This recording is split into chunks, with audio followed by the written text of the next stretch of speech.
이렇게 세상이 어렵게 된다고 하는 것은 그 어려움을 통해서 고통을 겪고 망하고 실패하고 절망하게 될 것이다. 이런 얘기가 아니라 그분들이 어쨌든 예측을 하고 미래를 이렇게 보는데 그 미래학자들의 공통적인 얘기는 그러면 이렇게 하면 된다. 이런 얘기죠. 그래서 저와 여러분이 아마 시대가 가면 갈수록 어려워질 거고 힘들겠지만은 그러나 그 속에서도 성공하는 사람들이 있고 또 그 속에서도 다른 사람이 고통을 겪고 절망하고 낙담할 때에 새로운 일들을 해나갈 사람이 있단 말이죠. 그러면 저희들이 지금 무엇을 할 거냐 이런 거잖아요. 결국 저와 여러분들이 미래를 이미 예측을 하고 이렇게 어려워질 건데 그 어려운 일에 대해서 우리가 대비하자 그런 얘기잖아요. 그러니까 여러분 지금 이 어려운 시기들을 어떻게 극복하느냐의 문제, 어떻게 또 준비하느냐에 따라서 미래는 전혀 다르게 나타날 수가 있어요. 그러니까 지금 잘 준비하면 미래에 여러분들이 주인공이 될 거고 지금 여러분들이 준비를 못하고 그냥 이렇게 그냥 똑같은 어떤 방법으로 나가게 되면 어려워질 것은 사실이에요. 그러니까 어떻든 여러분들이 지금 미래학자들의 얘기가 어려워질 거니까 어려움을 대처하고 준비하라 이런 얘기입니다. 여러분 그 만델라라고 하는 그 대통령이 있었죠, 여러분. 그분이 이런 얘기를 했어요. 결코 넘어지지 않는 것이 아니라 넘어질 때마다 일어나는 것, 거기에 삶의 가장 큰 영광이 존재한다. 그렇게 얘기를 합니다.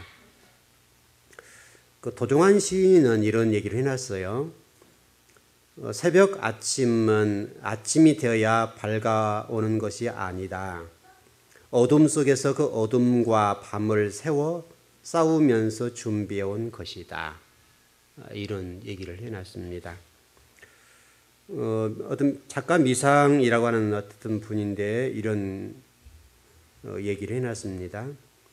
내가 내 가슴이 뛰는 일이라면 지금 바로 시작하라. 후에 당신의 미래가 당신에게 고마워할 것이다. 여러분이 가슴 뛰는 뭐가 있냐? 그것을 붙잡으라 그거죠. 가슴 뛰는 일이 있다고 한다면 그 가슴 뛰는 일에 대해서 승부를 걸어라. 그런 얘기를 하고 있습니다. 그 사업가인데 덱스터 에거라고 하는 분이 계세요. 이분이 이런 얘기를 해놨습니다. 승자와 패자의 차이는 간단하다. 승자는 패자들이 하기 싫어하는 것을 할 뿐이다. 이런 얘기입니다. 제가 여러분에게 지금 조금 소개해 드렸는데 이 내용들은 어떤 성공에 관한 명언들입니다. 그래서 세계에서 지금 명언들을 좀 추려본 내용들인데 이런 명언이 있어서 여러분 소개를 합니다. 여러분 우리나라 속담에도 그런 말이 있어요. 인내는 쓰나 그 열매는 달다. 그런 얘기를 해놨죠. 그러니까 지금 이제 성공이란 말은 우리가 한문으로 좀 풀어보면 이룰성 업적공이란 말이거든요.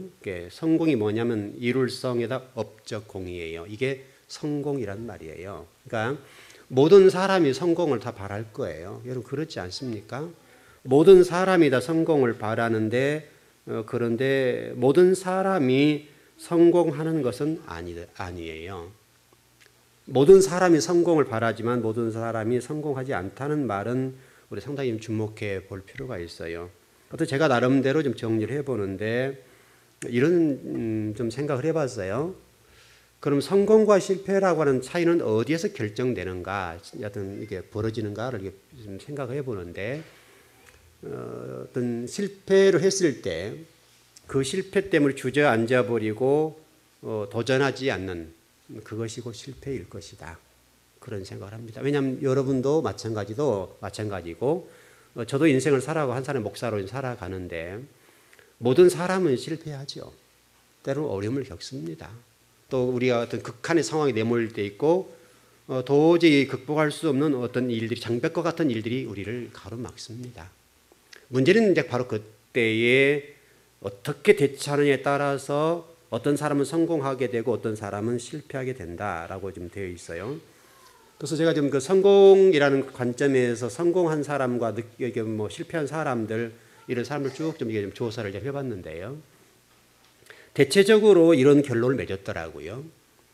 일찍 성공한 사람들은 실패할 확률이 많다. 늦깎이 다시 좀 늦게 성공한 사람들이 성공할 가능성이 많다. 실패를 수없이 경험해봤다는 얘기죠. 그래서 어떤 분은 굉장히 부자라고 할 수 있는 테드 터너와 제임스 다이슨이라는 사람은 이런 얘기를 해놨습니다. 실패 예찬론자가 되었어요. 그러니까 어떤 실패를 통해서 그 실패를 반복함으로 인해서 실패의 확률을 줄여나간다는 거예요. 그리고 언젠가는 성공이 될 것이다. 이렇게 얘기하는데, 여러분 제임스 다이슨이라고 하는 사람은 이런 얘기를 했어요.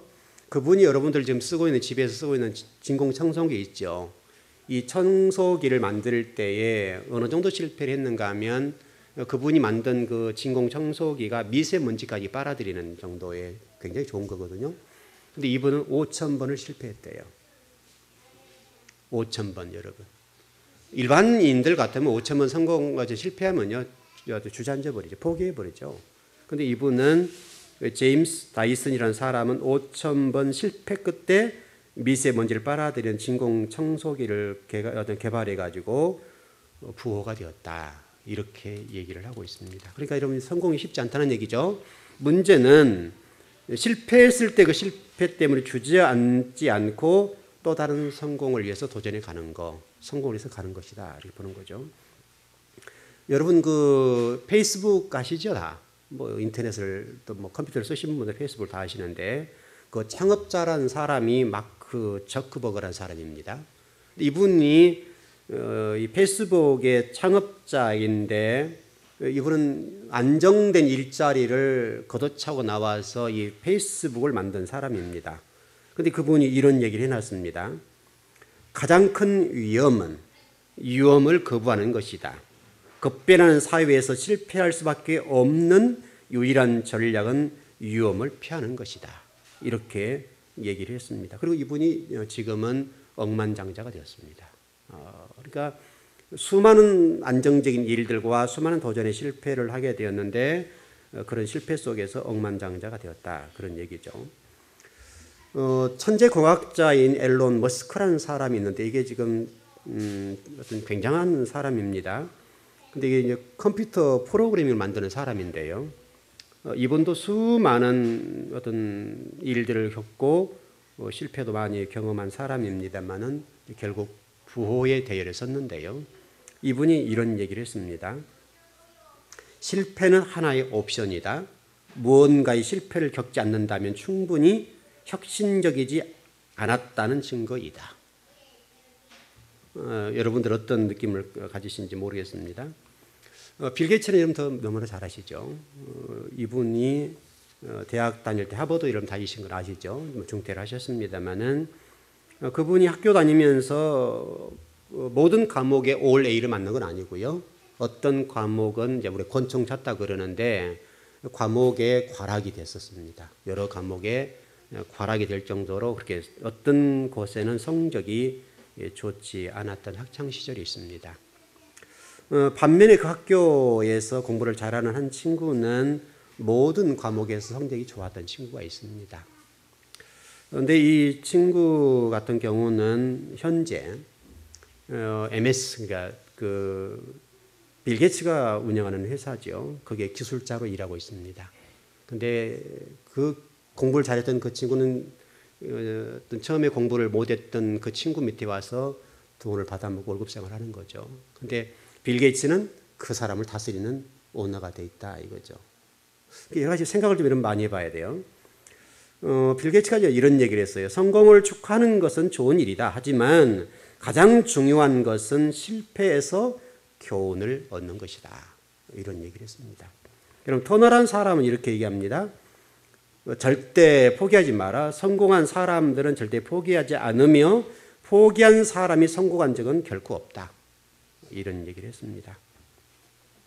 뭐 장황하게 여러분이 무슨 목사님 성공학 강의를 하려고 그런가 할지 모르는데 오늘 주인공을 좀 하고 올 라우디아 교회의 21절인가요? 그 이기는 법에 대해서 설교를 준비하면서 이렇게 좀 여러분 먼저 서두를 열어갑니다.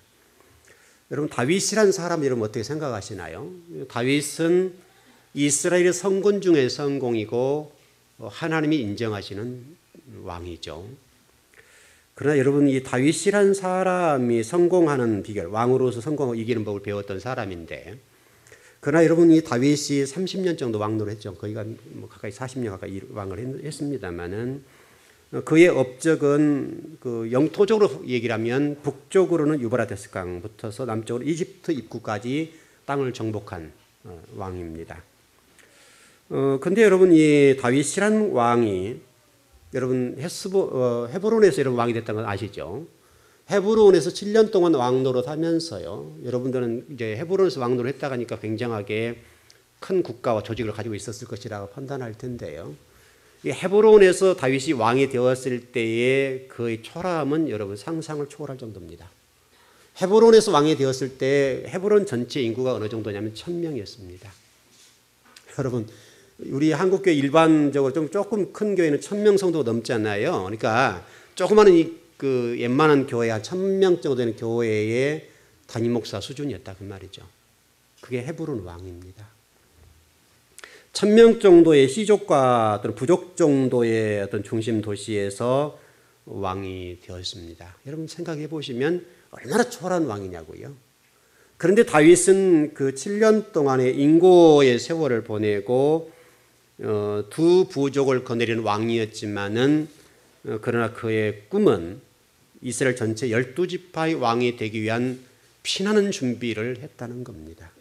바로 이 다윗이 되었다고 하는 것은 7년 동안의 인고의 세월을 보냈고 물론 사울과 관계 속에서 수많은 일들을 겪었죠.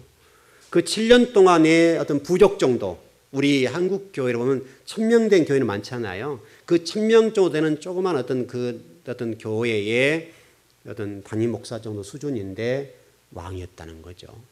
근데 다윗이 그런 참 열악한 상황이고 정말 굉장하게 자존심 상할 만한 일이잖아요. 그런 정도의 왕이었는데 여러분 그때 당시에 이스라엘 주변 국가를 보면요 이렇게 정리가 될 수 있습니다. 당시 어떤 이집트라고 하는 나라는 사자 정도로 비유할 수가 있고요. 바벨론은 호랑이 정도로 비유할 수가 있습니다. 근데 당시에 이 이스라엘뿐만 아니라 헤브론 정도는 쥐 정도입니다. 쥐. 그러니까 여러분 호랑이와 사자가 어르렁거린 그곳에 다윗이 왕으로 있는 거예요. 그러니까 여러분 그 이집트와 바벨론이라는 나라 또는 아수르라는 이런 나라에서 볼 때예요. 이스라엘 정도는 여러분 쥐새끼 이 정도니까 왕으로 여기겠습니까? 나라 여러분 여기겠습니까, 여러분? 그런데 여러분 결국은 여러분 그 사자와 호랑이 이집트와 바벨론 또는 아수르라고 하는 당시에 이 사자와 호랑이에 비견될 정도로 그렇게 강력했던 나라들인데요. 주 정도의 수준이었던 이스라엘이 먹힙니다. 다윗이 이 사자와 호랑이들이 어르렁거리는 그 가운데 가나안 부족들을 통폐합을 시키고요. 그 다음에 이집트와 아수라, 이 바벨론이라는 지역들을 다 통치해버릴 정도로 강력한 힘을 가지게 됩니다.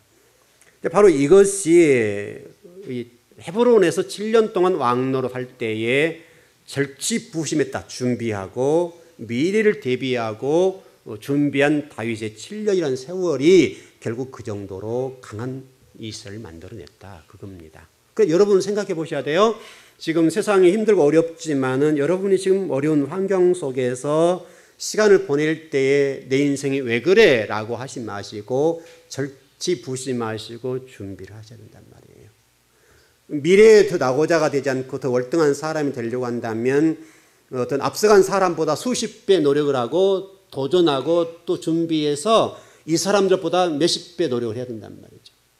그렇게 될 때에 쥐 정도의 그렇게 나약했던 이스라엘이 사자와 호랑이에 예견될 정도로 비견될 정도로 강한 나라였던 이집트와 아수르와 바벨론을 무너뜨립니다. 이게 여러분 다윗의 힘입니다.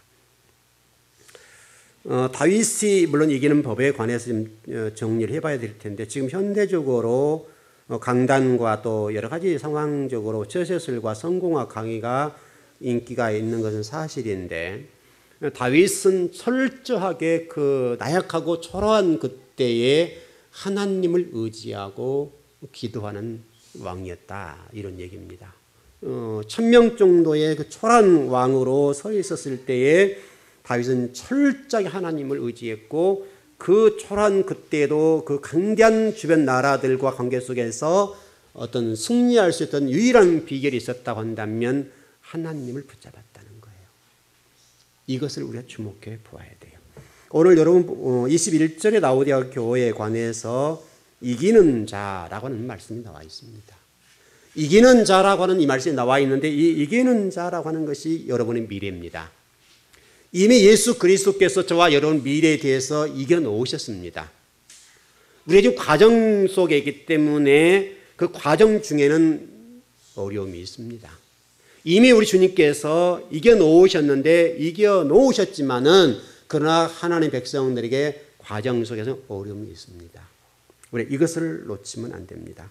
여러분 미래는 분명하게 이겨놓은 그것을 바라고 가는 거예요. 왜냐하면 저와 여러분의 구주와 주님 되시고 우리와 연합되는 그 예수 그리스도 한 몸이 되는 예수 그리스도께서 이미 이겨놓으셨어요. 그 이겨놓으신 것들을 우리가 바라보고 가는 겁니다.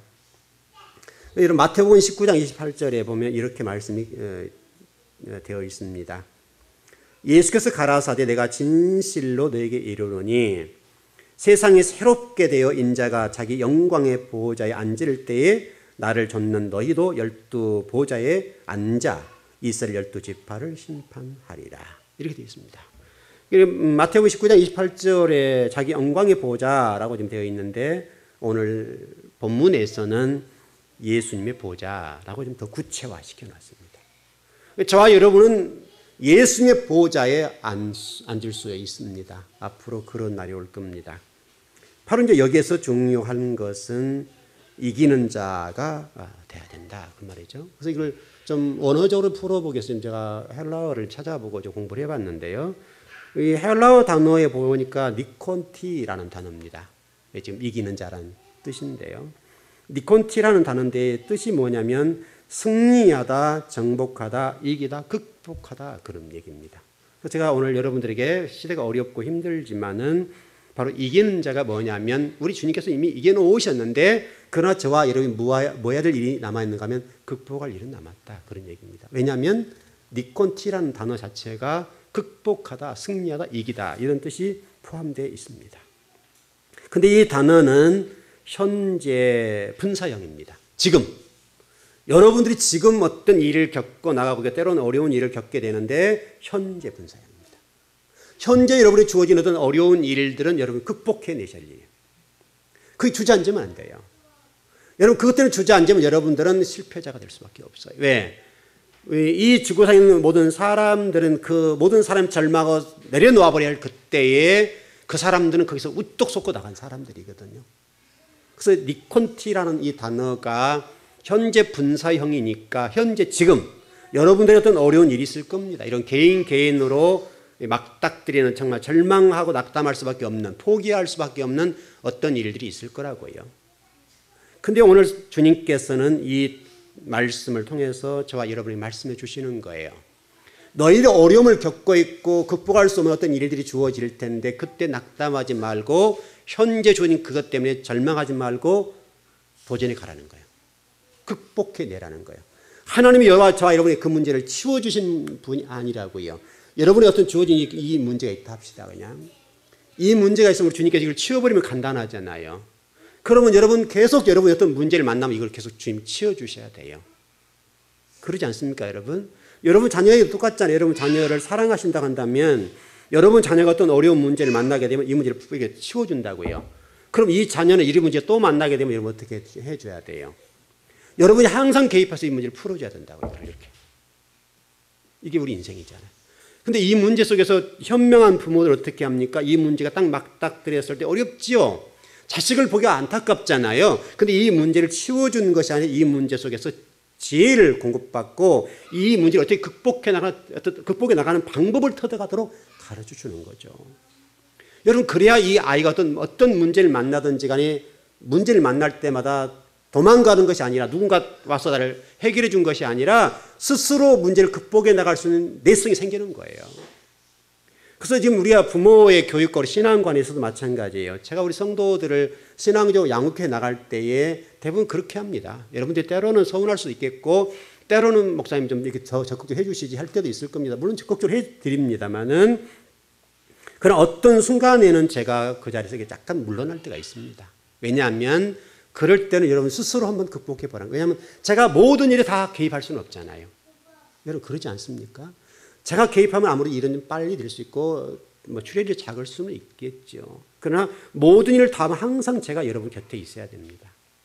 그러면 여러분 스스로 내성이 생기지 않고 이 일을 극복해내지 못하는 거예요. 그러면 여러분은 항상 나약한 존재로만 계실 수밖에 없는 거예요. 그러니까 제가 목양하면서 여러분들 성경적으로 우리 주님께서 우리들에게 하신 것처럼 극복해내라 그러잖아요. 현재 분사형이니까. 니콘티라는 단어가 현재 분사형으로 이기다라는 뜻과 승리하다는 뜻도 있는데 그 안에는 극복해내야 될 일이 있다는 거예요. 여러분이 그것을 극복해내다 보게 되면 여러분 내성이 생기게 되고 어떤 문제를 만나도 자신감이 생기는 거예요. 하나 극복해내면 두 개 극복해낼 수가 있어요. 근데 하나를 넘지 못하면 그 다음에 문제를 넘지 못해요. 바로 우리 주님께서 지금 라오디아 교회에게 그 메시지를 전해주는 거예요. 정말 이 시대에 하나님의 사람들이 정말 필요한 게 뭡니까 여러분? 지금 세상이 어려워지고 있고 교회도 어려워지고 있고 세상이 더 상당히 쉽지 않은 길로 가고 있습니다.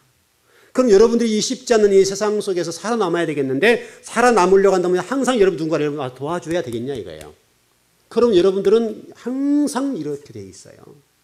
여러분 스스로 이 문제를 풀어낼 수 있는 힘을 가져야 된단 말이죠. 그래야 여러분 어떤 문제를 만나든지 간에 극복해낼 수가 있어요. 여러분 스스로가 이런 것들을 이겨낼 수 있는 이 힘, 저력을 가지고 있어야 된단 말이죠. 그래야 어떤 문제를 만나도 한번 도전해 보는 거죠. 물론 과정 속에 힘이 들고 어렵고 때로는 그 어떤 일들 때문에 힘들죠, 여러분. 여러분 극복해 보세요. 힘듭니다, 여러분. 쉽지가 않아요. 그렇지만 하나 극복해 보게 되면 두 가지를 극복해낼 수가 있어요. 여러분 자녀들도 똑같아요. 여러분 자녀들도 이 세상이 정말 굉장히 쉽지 않은 세상인데 이 쉽지 않은 세상 속에서 여러분들이 모든 걸 다 해주게 되면 그 자식은 절대 독립하지 못해요. 이것은 부모도 마찬가지, 자식도 마찬가지인데 여러분들이 이 세상을 살아가면서 내 스스로 어떤 문제를 풀어나갈 수 있을 만한 능력을 갖춰야 돼요. 그걸 갖추지 못하면 여러분들은 항상 누군가의 도움을 받아야 된단 말이죠. 그러니까 여러분들이 그 이김의 어떤 문제에 관해서 어려운 일을 겪을 때에 그 어려운 문제를 바라보면서 이겨라라고 하는 이 말이잖아요. 이겨놨지만은 이 과정 속에 극복해내야 될 일이 우리에게 수없이 많다. 이게 이기다라는 니콘티라는 단어를 잊어버리지 마십시오. 그래서 주님이 지금 저와 여러분들도 라오디아 교회에게 말씀하신 것도 현대 그리스도인들에게 말씀하신 게 뭐냐면 이겨야 될 일이 있다 이거예요. 내가 이겨내야 될 어떤 일이 있다는 문제가 있다는 거예요, 여러분. 이거 이미 기정사실화 했어요. 우리 주님이 저와 여러분을 위해서 이미 이겨놓으셨어요. 그럼에도 불구하고 우리가 이겨낼 뭔가가 있더라 그거예요. 인정해 놓으신 거라고요. 여러분 주님이 오셔서 여러분 이 문제 풀어줄 수 있죠. 여러분 주님이 만왕의 왕이시고 전지전능하신 분인데 뭘 못하겠습니까? 그러나 그분께서 저와 여러분들에게 강한 그리스도인으로 여러분 정말 야성에서 살아남는 정말 맹수가 되어 있어야 살아남잖아요. 그런 것처럼 하나님은 저와 여러분들이 나약한 그런 자로 있지 않고 강한 맹수처럼 성장하기를 원하신 것이 아버지 뜻이란 말이에요. 하나님은 그분들을 통해서 일하십니까? 여러분 성경과 지금 이 시대를 움직이는 사람들을 보십시오. 모든 사람들이 그 어려운 일들 속에 들어가서 어렵고 힘든 과정 속을 극복해내고 또 극복해내고 그 과정에서 자기만의 어떤 철학을 가지게 되고 어떤 이기는 방법을 배워서 뚫고 나온 사람들이에요. 한결같이 그랬어요, 여러분. 이 세상 속에 성공한 사람들 가운데 우연하게 성공한 사람은 하나도 없어요. 비록 오너의 자식들이 할지라도 그 오너가 여러분 그 회사를 물려받을 때에 살아남는 방법과 문제를 풀어나가는 능력이 없으면요 감당 못해요. 순간적으로 어떤 일을 극복해낼지 모르지만은 일을 처리해 나갈지 모르지만 금방 이게 망해버려요. 하나님은 저와 여러분이 그것을 말씀하고 계셔요. 물론 이김에 있어서 우리가 주목할 것은 이 이긴다는 표현에 있어서 이런 정리가 될 수 있어요. 이 이김은 참된 이김과 거짓 이김이 있어요. 다시 설명하면 하나님을 의지해서 이길 수 있겠느냐 아니면 사단을 의지해서 이기냐, 이게 두 가지 갈린다는 거예요. 그러니까 세상의 힘의 논리에 의해서 이겨낼 수 있는 방법이 있을 것이고 아니면 진리의 말씀과 예수 그리스도를 통해서 이겨낼 방법이 있겠는데 이 이김에 관해서 우리 주님은 뭐라고 말씀하신가 하면 말씀을 붙잡고 이겨라 이거예요. 여러분 세상적인 방법을 동원하면 훨씬 빠를 수가 있어요. 힘의 논리에 근거해서 하기 때문에 이길 수 있겠는데 그것은 거짓 이김이라 이거예요. 여러분 지금 여러분 세상을 보게 되면 누가 이긴 것처럼 보입니까 여러분? 공중 권세에 잡은 사단이 이 세상을 지배하고 있는 것처럼 보이잖아요. 그 가운데 우리 그리스도인이 얼마나 많은 핍박을 당하고 얼마나 어렵냐고요. 그런데 이것은 참된 이김이 아니라 이것은 거짓 이김이에요. 왜냐하면 이미 그 자들의 미래는 결정되어 있잖아요. 창세기에서 우리 설명하잖아요. 그리고 요한계시록에서 결론을 맺어놨던 것처럼 이 어떤 사단의 세력의 이김에 관해서는 성경이 그것을 망한다라고 종지부를 찍어 놨기 때문에 우리는 그걸 알고 있어요. 여러분 그리스도인으로서 살아가는 감에 있어서 이 참된 이김이라고 하는 것은 쉽지가 않아요. 어려워요. 그러면 어떻게 해야 될 것인가 좀 정리를 해야 되겠는데 여러분 예수님께서 하나님의 아들 되신 믿는 자가 세상을 이길 수 있다 이런 어떤 명제를 좀 가지고 정리를 해보겠습니다. 이런 전제입니다. 믿는 자가 아니면 이길 수 없다라고 하는 명제를 가지고 좀 논리학적으로 좀 풀어보겠습니다. 좀 어려울지 모르겠습니다만은 어떤 이해가 되도록 좀 도와드리겠습니다. 어떤 수사학이나 논리학적으로 믿는 자가 아니면 이길 수 없다라는 명제를 가지고 좀 풀어볼 때에 이것은 굉장히 우리 중요한 것들인데 이기는 자는 믿는 자다. 결론적으로 정리해 보면 그렇게 정리가 됩니다.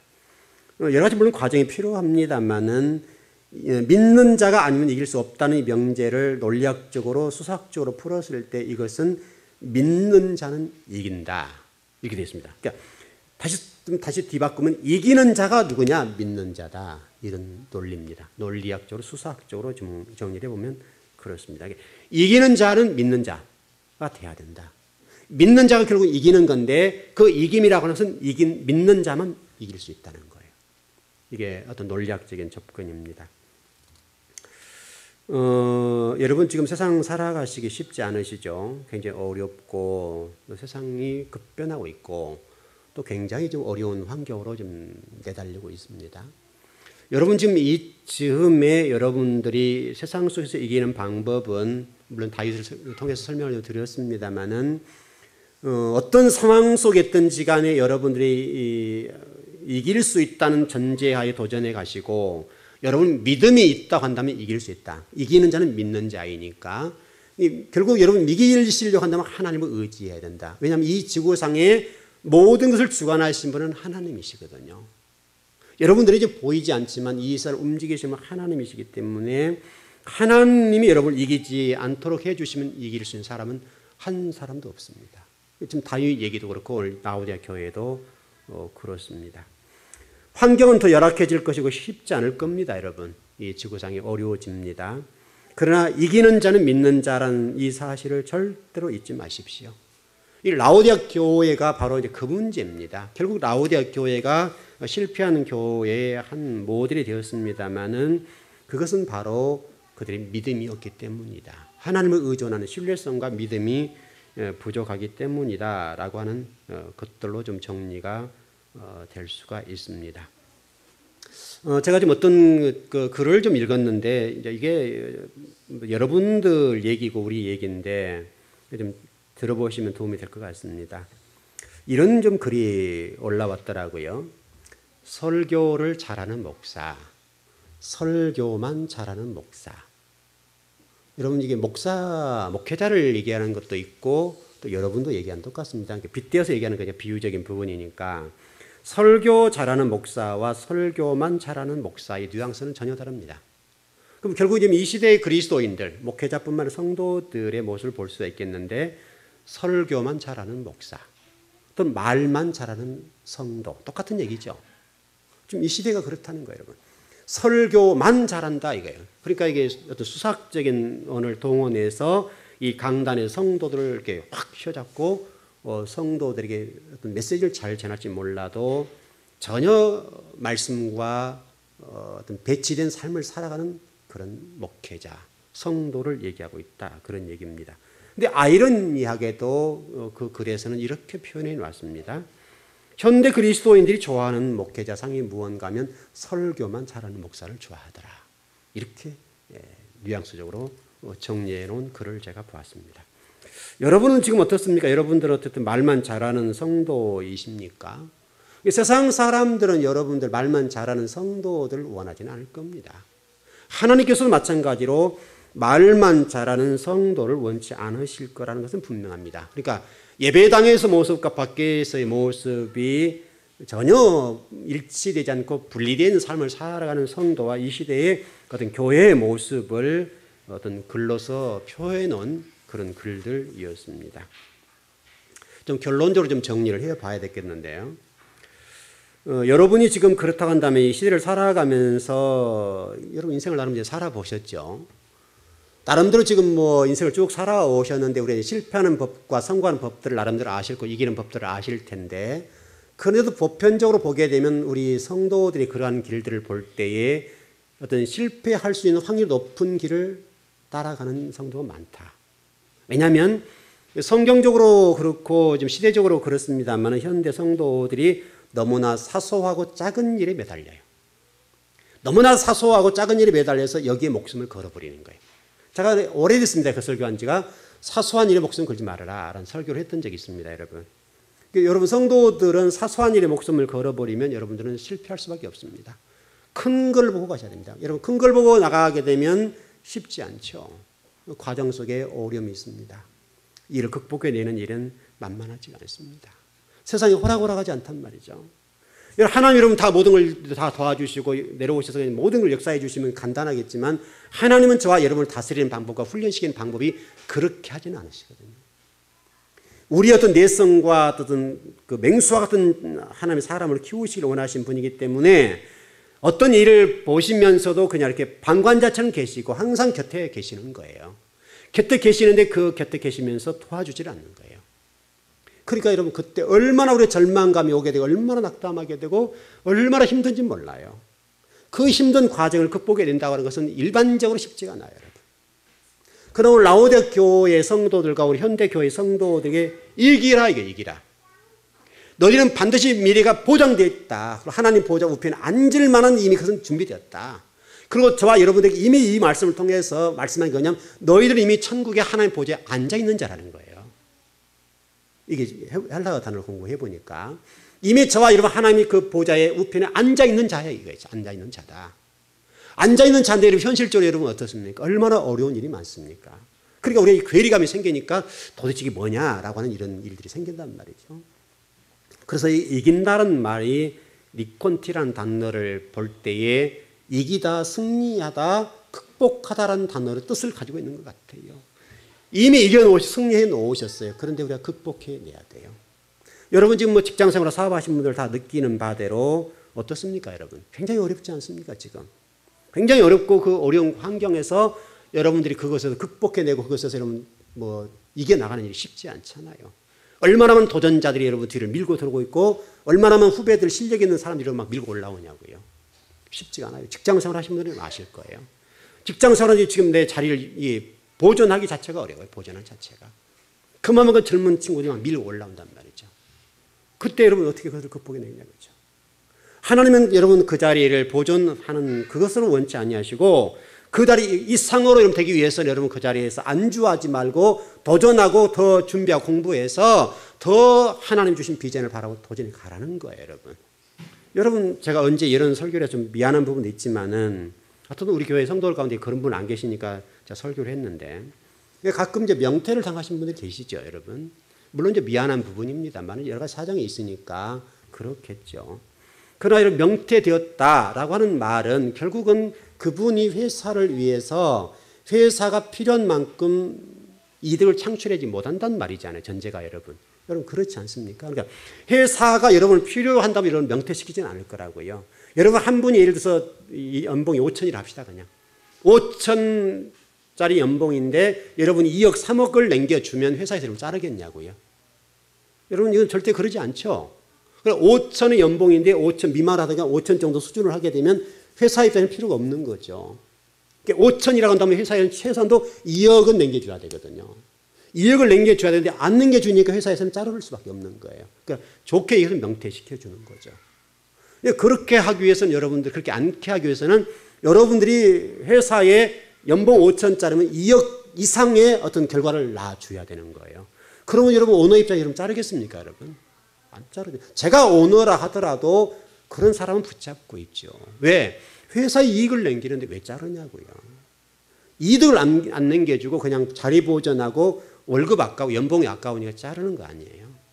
여러분 그거예요. 그러니까 여러분이 그 정도로 여러분들이 어떤 회사나 여러분이 일하는 어떤 일들에 있어서 그 정도 가버리면 안 되는 거예요. 그것은 너무나 여러분이 안주했다는 얘기고 그 현실이 너무나 이게 기대어 있다는 말이잖아요. 그렇게 되지 않기 위해서는 오늘 전체적으로 라우디게아 교회를 통해 말씀하신 것처럼 이기는 자 되어야 되는 이기는 자라고 하는 것은 그 여러분이 어떤 자리라고 하는 부분을 보존뿐만 아니라 그 이상의 것들을 바라보고 공부하고 준비하셔야 돼요. 끊임없이 준비하고 공부하고 어떤 사람도 여러분을 능가하지 못할 만큼 여러분 준비를 하셔야 된단 말이죠. 그렇게 될 때 여러분들은 절대 그 자리에서 물러나지 않는, 오히려 더 회사에 많은 이득과 좋은 어떤 아이디어와 어떤 좋은 것들을 내놓으면 회사가 여러분 더 많은 연봉을 주죠. 최근에 어떤 그 기사들을 보니까요, 어떤 우리나라 그룹들 가운데 그 사장단 정도 이게 수준을 보니까요, 그분들 연봉을 보니까 상상을 초월할 정도 많더라고요. 상상을 초월할 정도 많은데 어떤 회사에서 그렇게 했어요. 어떤 기업인데. 그래서 300억 정도 1년에 연봉을 줬던 부분이 이게요, 그 많은 수지를 이익을 남기지 못하니까 회사에서 성과급 때문에 그런 건데요. 성과급을 안 줘버리니까 300억 정도 받았던 사람이 100억도 못 받는 거죠. 쉽게 설명해서. 한 50억 정도 받는 거죠. 이렇게. 철저히 기업은 이득에 관련되어서 가잖아요. 그러니까 사장이고 많은 연봉을 받았던 사람이 일순간에 그냥 그 순위가 쫙 밀리는 거죠. 곧 그 말은 1년 동안 장사 잘못했다는 말이잖아요. 철저히 세상은 그런 거예요. 여러분이 지금 살아갈 곳은 이곳이 아니잖아요, 여러분. 여러분이 살아갈 곳은 이곳에서 기도만 하고 여러분 이곳에서만 예배만 드린 게 아니잖아요. 그럼 여러분 세상 속에 나가서 어떤 사람과 경쟁에 승리하려고 한다면 여러분들이 이런 말씀을 잘 기억해 놓으셔야 돼요. 하나님도 그걸 인정하고 계시니까요. 그래서 여러분 오늘 좀 이 라우디게아 교회를 통해서 여러분 배우실 이 부분들에 관해서 하나님께 기도했는데 하나님이 왜 나 안 도와주시 이렇게 하지 마시고요. 그건 너무 수준 낮은 거잖아요. 여러분 하나님이 그렇게 여러분 준비하지 않고 여러분 기도해 보십시오. 하나님 여러분을 도와주시던가 여러분. 여러분 준비해야 될 일은 준비해야 되고 여러분 해야 될 일은 해야 되기 때문에 하나님 도와주신 것이지 아무런 준비 없이 하나님 저 도와주세요. 여러분 금식하고 첫날 만날 기도해 보세요. 하나님 끔찍도 안 하세요. 왜? 하나님 네 할 일을 하라. 네 할 일을 하라. 네 할 일하고 도움을 구하고 플러스 알파 이걸 원해야 되는데 모든 걸 하나님께 도와달라 하면 하나님 도와주시겠냐 이거죠. 여러분들은 라우디게아 교회에게 주신 이 메시지를 여러분 미래를 열어가는 말씀으로 받아들였으면 좋겠습니다. 분명한 것은 저와 여러분 미래는 결정되어 있습니다. 하나님 보좌 우편에 앉을 겁니다. 그러나 앉은 과정 속에 어려움이 있다. 그래서 여러분 그 어려움을 극복해 내십시오. 다윗이 헤브론에서 7년 동안 절치부심하고 그 초란 왕으로 서 있을 때에 얼마나 많은 야유와 얼마나 많은 조롱을 받았겠습니까? 그것도 왕이라고 네가 헤브론의 왕 그건 나도 할 수 있다. 얼마나 많은 조롱을 받았겠냐고요. 그러나 여러분 다윗은 끔찍도 하지 않고 7년 동안 절치부심하고 준비하고 보란듯이 아수르와 이집트와 바벨론을 무너뜨립니다. 여러분. 사자와 호랑이를 무너뜨리고 쥐가 지배하는 세상을 만들었습니다. 여러분은 지금 어떻습니까?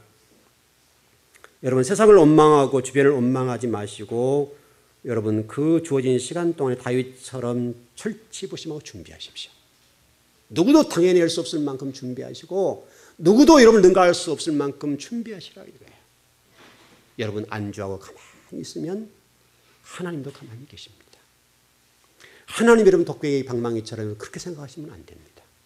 하나님은 준비하고 도전하는 자에게 힘을 주시고 미래를 열어가실 겁니다. 바로 다윗이 그랬으니까요. 오늘 라우디게아 교회도 그렇습니다. 여러분.